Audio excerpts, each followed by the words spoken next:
आज बिहारियों को कुछ याद करवाने आया है और बतलाने भी। याद करिए वह कोरोना का दौर और उसमें दहाड़ता हुआ एक नवयुवक। जिस समय बड़े बड़े नेता और बड़े बड़े राजकुमार अपने घरों में रहकर कोरोना से प्रिकॉशन ले रहे थे, वहीं पर एक साधारण बिहारी अपना 500 वाला माइक लेकर सरकार की विफलता को दिखा रहा था, ताकि सरकार की विफलता के कारण कोई आम आदमी का जीवन लीला समाप्त न हो जाए। वह अस्पतालों में जाकर उसकी कमी दिखाकर सरकार से वहां पर सब कुछ सही करने का मांग करता हुआ पत्रकार को कहीं भूल तो नहीं गए। एम्बुलेंस पर खड़ा होकर चिल्लाकर आम जनता की आवाज को सत्ता में बैठे राजकुमारों के कानों तक पहुंचाने वाला उस पत्रकार को त्याग तो नहीं दिए। जिस समय शमशान घाट पर लकड़ियां कम पड़ गई थी, लोगों में इतना डर का माहौल था कि घर से निकलने का जोखिम भी नहीं उठा पाते थे।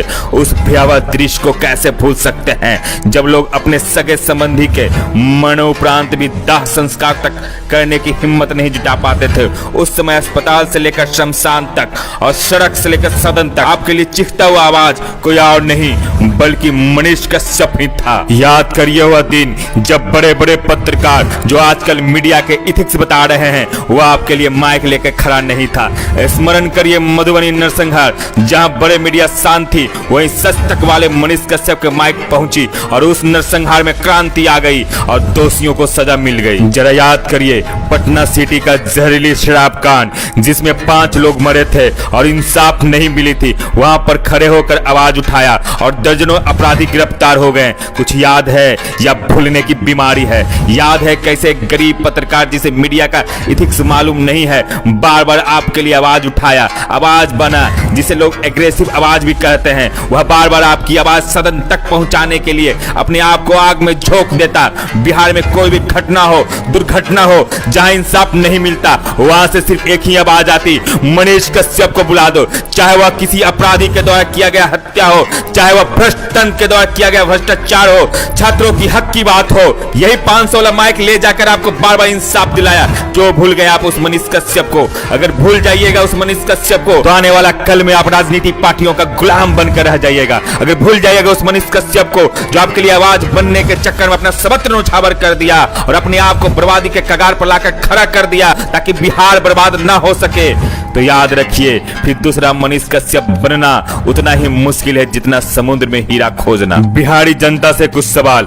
बिहार का नेता कैसा होना चाहिए? वह जो कभी संघर्ष नहीं किया, यह वह जो संघर्ष के लिए ही बना है एवं संघर्ष का दूसरा नाम ही है, जिसे पता है कि छात्रों के भविष्य को कैसे संभाला जाए, जिसे पता है कि बेरोजगारों को रोजगार देने के लिए कैसी योजना बनाया जाए, जिसे यह भी पता है कि भ्रष्टाचार को नियंत्रण करने के लिए क्या करना चाहिए, जिसे यह भी पता है कि गरीब किसानों के हक की बात करने के लिए कैसी योजना बनानी होगी, जिसे बिहार को संभालने की पूरी नीति पता है, उसे बिहार का नेता बनना चाहिए।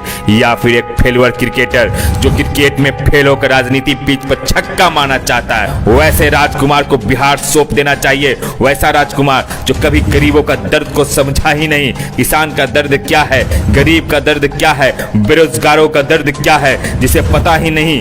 या फिर उसे जिससे बिहार के नस नस का पता हो, बिहार के हर तकलीफ के बारे में जानता हो, जो बिहार के समस्याओं से अवगत हो। अगर तेजस्वी यादव को ऐसा लगता है कि बिहार में जनता उन्हें ज्यादा पसंद करती है, तो पूरे भारत में एक वोटिंग करवा लो। मैं निश्चित तौर पर कहना चाहता हूं उसमें मनीष कश्यप विजय होंगे और तेजस्वी यादव दूर दूर तक टिकेंगे भी नहीं। मनीष कश्यप राष्ट्रीय चेहरा बन चुके हैं, जबकि तेजस्वी यादव को विरासत में मिली सत्ता और विरासत में मिली वोट बैंक तक ही सीमित है। एक प्रश्न सोशल मीडिया पर घुमाया जा रहा है कि क्या एक पत्रकार और यूट्यूबर नेता बन सकता है? तो उसका उत्तर है, जब बिहार में भ्रष्टाचारी, बलात्कारी, हत्यारा विधानसभा में बैठ सकता है, तो आपकी हक की बात करने वाला पत्रकार मनीष कश्यप क्यों नहीं बैठ सकता है? जरा कल्पना करिए, जब यह व्यक्ति विधानसभा में बैठेगा और अपने अंदाज में सत्ता के शीर्ष पर बैठे राजकुमारों से सवाल करेगा, तो विधानसभा का नजारा कैसा होगा? और जब जनता के सवाल जब सत्ता के शीर्ष पर बैठे लोगों के कान में चुभने लगेगी,